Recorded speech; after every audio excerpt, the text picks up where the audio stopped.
What is good, everybody? Welcome back to This Week in Points and Travel. I'm your host, JP Buffett. On this week's episode, we'll be talking about a JetBlue plane deciding to lean back, a bear attack at a Colorado St. Regis, and also Uber expanding into air travel. Well, sort of. But first, we're going to start off with a story about still talking about JetBlue, and this story is talking about how JetBlue is asking the U.S. Department of Transportation to ban KLM from JFK. So the reason that they're actually asking them to ban KLM is because the Dutch government is trying to reduce air pollution, and so they're trying to get less flights coming out of AMS, which is Amsterdam's international airport. A lot of throughput goes to that airport. But yeah, the reason is they're trying to reduce air capacity. And so JetBlue wrote a letter to the Department of Treasury stating that the Dutch government is implementing capacity cuts that might cause JetBlue to lose some slots. Now, the slots that they have per year is going down from 500,000 flights a year to 452,000 flights. And JetBlue is thinking that they're going to lose some of their spots. Because, mind you, JetBlue, I think it was just last year, they started having direct flights to Amsterdam. I think they have 3 places they're going to. I think London, Amsterdam, and Paris, I believe, is the third one.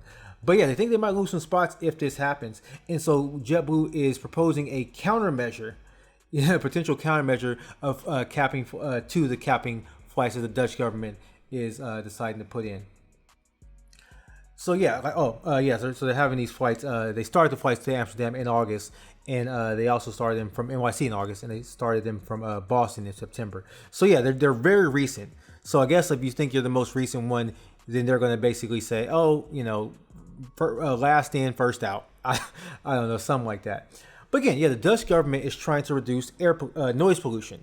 So they think there's too many flights happening. So therefore, it's one of Europe's busiest airports. It's one of Europe's busiest airports. So for them, they want to reduce this air pollution because apparently a lot of noise. And JetBlue is not for that. But it's not just JetBlue. A lot of the airlines are actually mad. KLM is also one of the airlines that are mad, and KLM, Delta, and a few other airlines are actually filing a lawsuit that blocks the plan of the Dutch government. And KLM actually put out a statement that says, "We have repeatedly pointed out to the Dutch government that the possible consequences that a forced contraction would bring in the form of retaliation.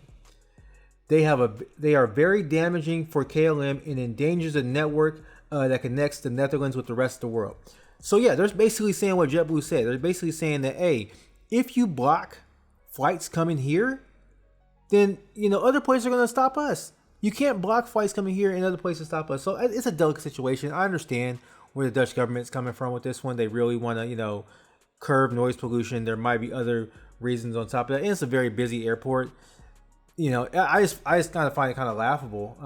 I guess it's not laughable. I guess they might have a lot of power, but yeah, JetBlue is telling the U.S. government, stop them now. We can't come in, you can't come in. Eye for an eye.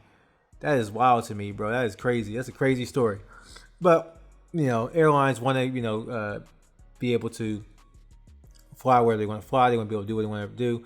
So I get this, and they might be right. Who knows? I mean, if the Dutch government goes through with this, who knows what the U.S. government, the U.S. Department of Transportation would do as a countermeasure. But yeah, we're going to stay on with the JetBlue story for a little while longer. We'll stay on with the JetBlue topic at least. And so I don't know if you've seen this. If you haven't, you go see it. It's pretty crazy. But JetBlue plane that was traveling from Barbados to New York City leaned back. Literally, it leaned back. It had its nose in the air, and this happened Sunday night. So a JetBlue flight 662 from Bridgeton, Barbados, leaned back, and while the passengers were trying to get off the flight. So a statement from JetBlue says that once at the gate, due to a shift in weight and balance during deplaning, the tail of the aircraft tipped backwards, causing the nose of the aircraft to lift and eventually return back down. So they basically said they leaned back a little bit and they came back down to earth. The plane wasn't having it, man. The plane was like, I ain't doing this, bro. Way too many people on here. Can you imagine for a second being in a plane and you are in line, you trying to get off, and as you're trying to get off, the plane leans back, bro. Man, that would be wild. That would be wild. I'm like, I know I'm on the ground. But at the same time, it's like, am I gonna die?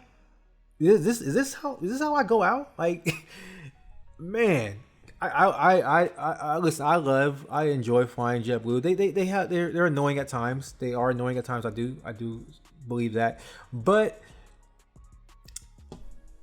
it's a scary situation. But it's also kind of funny.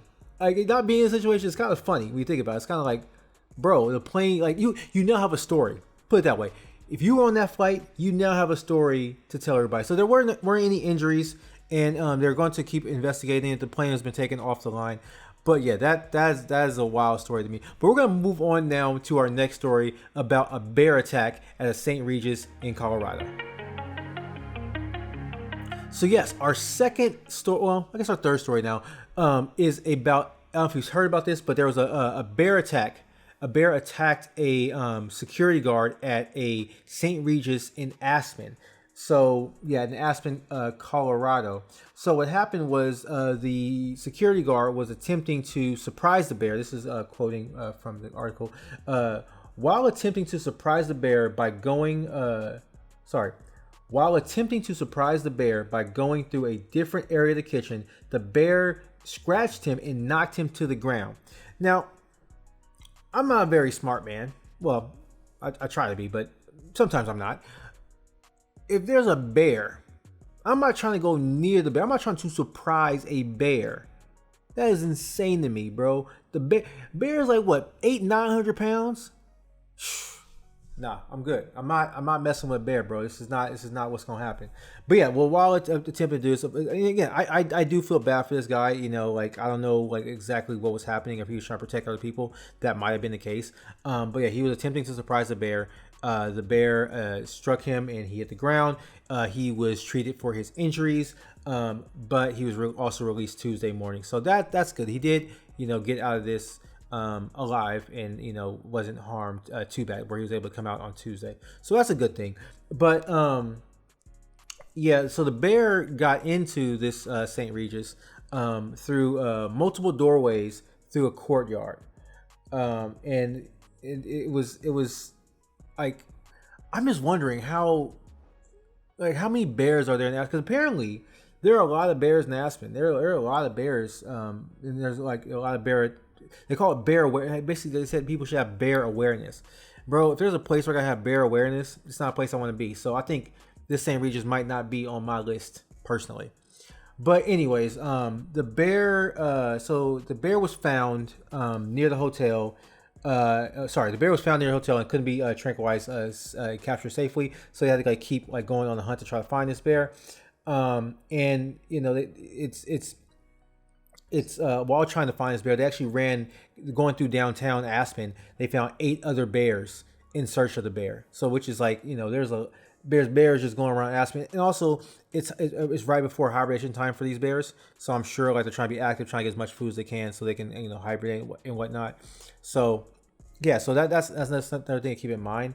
The bear's probably looking for food. It's probably trying to really get itself ready for hibernation. But yeah, they found the bear on Tuesday morning. And they found the bear on Tuesday morning, and they tranquilized the bear. And they said, consistent with their policies of dangerous bears, they once the bear was tranquilized, they had the bear euthanized. Basically, they put down the bear. So it's a sad story. At the end of the day, animals and humans coexisting in this environment. It's sad that happened. It's sad that this man got hurt. It's sad that the bear was put down. But it is a story that happened this week. At a St. Regis Marriott. So it is what it is. Unfortunate. Be on the lookout. Be aware, especially if you're going to a resort in this area in Aspen, St. Regis or any other resort out there. Just be mindful that there are bears around, and just be, again, be bear aware, as they would say. But with that, with the somber note, we're going to move on to our next story. So for our final story, we're gonna try to end off it with some fun, and this story is about Uber taking to the skies. So Uber is taken to the skies, at least in Turkey, with what they're calling Uber balloons. So this will be a 1.5 hour hot air balloon, a 1.5 hour hot air balloon ride in Cappadocia, Turkey. I hope I did not butcher that name. Please let me know if I did. But these rides will cost $159 per person. And yeah, they'll be taken off there at a national park in Turkey.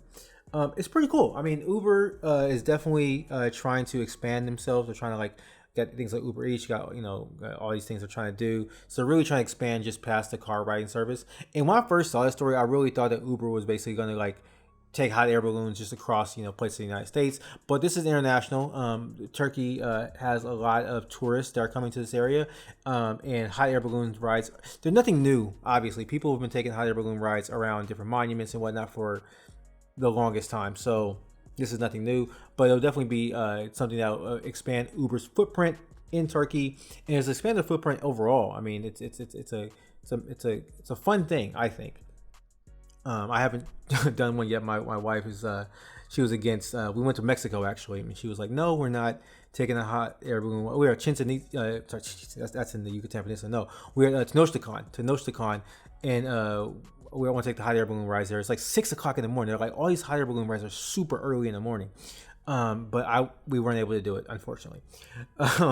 But yeah, this is pretty cool. If you're in Turkey, if you're in this area in Turkey, and you want an Uber ride, hey, there you go. You can definitely try that out. And let me know what you think. It seems pretty fun. If I ever go there, I might try that out and see how it works out for me. But yeah, so that is the episode. I hope you liked this episode. If you did, please leave a review. If you're watching this on YouTube, please leave me a like. And until next time, guys, peace.